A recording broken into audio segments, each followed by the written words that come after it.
we are going to talk to Wil Wheaton. He's been in 108 different movies and television shows. Among the ones I remember him for, and you might remember him for, is, of course, Stand By Me and Star Trek: The Next Generation, where he was Wesley Crusher. Wil, how are you?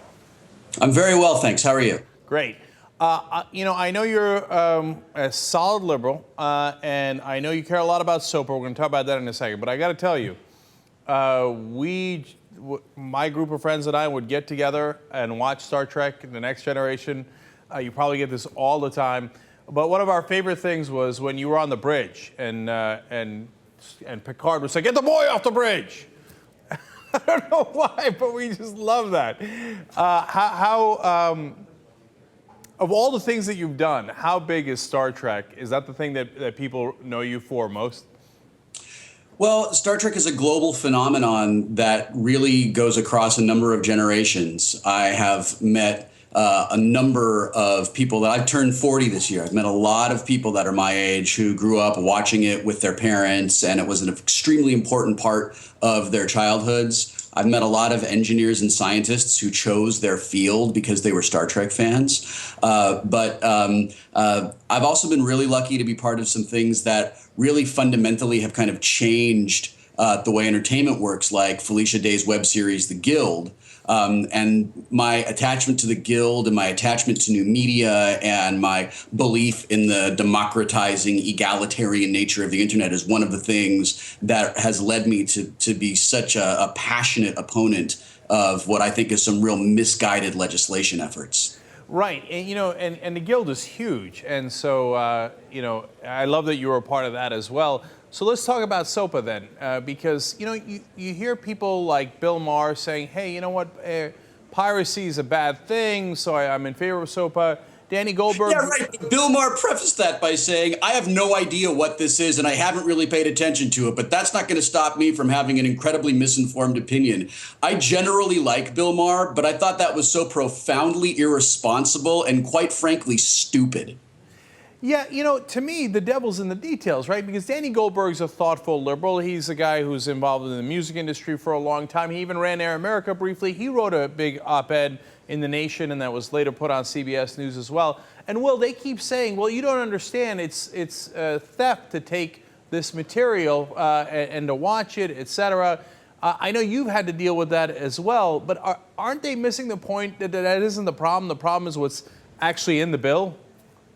I think that Danny Goldberg made a false choice for people who read his article. And the choice was you are either in support of intellectual property rights for artists and creators, or you are in opposition to SOPA and PIPA. And that was really offensive to me. I do make my living from intellectual property, and I spend a lot of time and I put a lot of work into creating something that I hope someone feels is worth spending their time on and is worth spending some money on. And the idea that I have to automatically just embrace intellectual property theft because I thought SOPA was an unbelievably badly written piece of legislation, I think entirely misses the point. I really take issue with the idea of giving 6 media companies who basically are the primary sources of distribution for popular entertainment a complete big red button to control the internet. I think that's just wrong. Yeah, you're right. It drives me crazy when they talk about, anti-piracy is a good thing. But of course, but nobody's got a problem with anti-piracy. The question is, how do you do it? And in SOPA, it was so broad that if you had any links to any website that had any pirated material, they could take down your whole website. Which I think one of the biggest problems and one of the biggest mistakes with SOPA was exactly that. It was putting the onus of defense on to people who host websites or people who create content for websites. It would have made it impossible for a website like Reddit to even exist because the enforcement responsibilities were so great. And I think what we haven't really heard talked about quite a bit is that we already have the DMCA, and that's an incredibly flawed piece of legislation, but at least it has safe harbor provisions in it. And we see that even with its safe harbor provisions, and even with it being very poorly written, it's still abused. And the possibility for abuse by people with a particular political or social agenda under SOPA, or the possibility of abuse by a studio that wants to crush a competitor under SOPA was simply too great. And Will, what do you think about Megaupload and what's happened to them? Of course, their owner has been arrested and they shut down the website. They haven't had a trial yet, but the website's basically been shut down.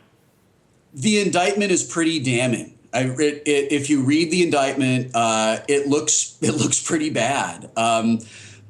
Just like the SOPA and PIPA debate, I don't believe that it is completely a black and white binary with us or against us issue. There are a lot of people who used Megaupload for completely legitimate, completely lawful purposes. And to take the entire service down and take all of that content away from the people who legitimately and legally put it there, I think is sort of like burning a house to the ground because there was maybe a stolen DVD in it or something like that.